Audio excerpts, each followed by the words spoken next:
असं आहे, सातत्याने मराठा समाजाकरता राज्य सरकारने अनेक गोष्टी केल्या आहेत। यामध्ये सारखी संस्था तयार करून आपले अनेक मराठा तरुण IAS, IPS, MPSC स्पर्धा परीक्षांमध्ये आज त्या ठिकाणी उत्तम यश संपादन करतायत। अण्णासाहेब पाटील आर्थिक विकास महामंडळातनं रेकॉर्ड इतके उद्योजक मराठा समाजातले आपण तयार केले आहेत। शिक्षणाचं क्षेत्र असो, सगळ्या स्कॉलरशिप आपल्या चाललेल्या आहेत।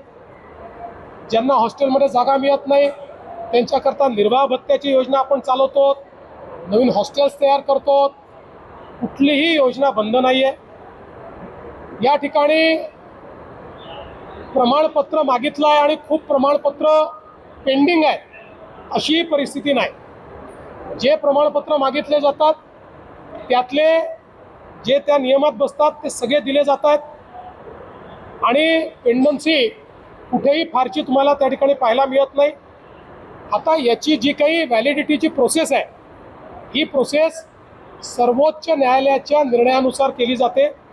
त्याची कमिटीही सर्वोच्च न्यायालयाने तयार केली आहे, त्याचे निकषही सर्वोच्च न्यायालयाने तयार केली आहे।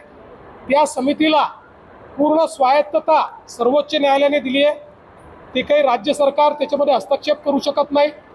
त्यामुळे त्या नियमानुसार कमिटी व्हॅलिडिटी देखील करते आणि सातारा गॅझेटचा जो काही या ठिकाणी संबंध आहे, आपल्याला माहिती आहे हैदराबाद गॅझेट दिल्यानंतर त्याची केस ही आत्ता माननीय उच्च न्यायालयामध्ये चाललेली आहे। अजून त्या केसचा निकाल लागलेला नाही।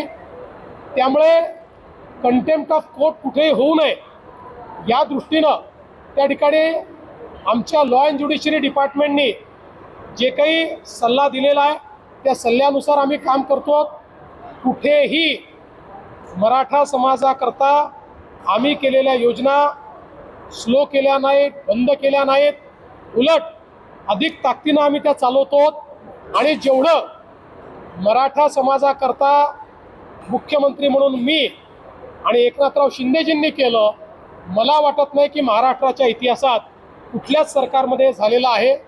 तथापि लोकशाही आहे, प्रत्येकाला मत व्यक्त करण्याचा अधिकार आहे, त्याला तुम्ही थांबवू शकत नाही।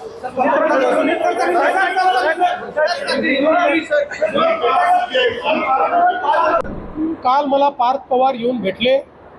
काही 2-3 प्रशासनिक विषय होते, काही राजकीय विषय होते, त्याच्यावर त्यांनी माझ्याशी चर्चा केली। मला असं वाटतं की आम्ही मित्रपक्ष आहोत, त्यामुळे ते मला येऊन भेटणं ही काही फार मोठी बातमी आहे असं मला वाटत नाही। कर्जमाफीच्या संदर्भातली आमची तयारी अंतिम टप्प्यामध्ये आहे।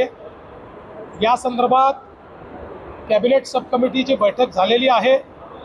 काही अधिकची माहिती आम्ही मागवली आहे, ती आल्यानंतर आम्ही ही प्रक्रिया सुरू करू। 30 जून पूर्वी कर्जमाफी आम्ही करणार आहोत।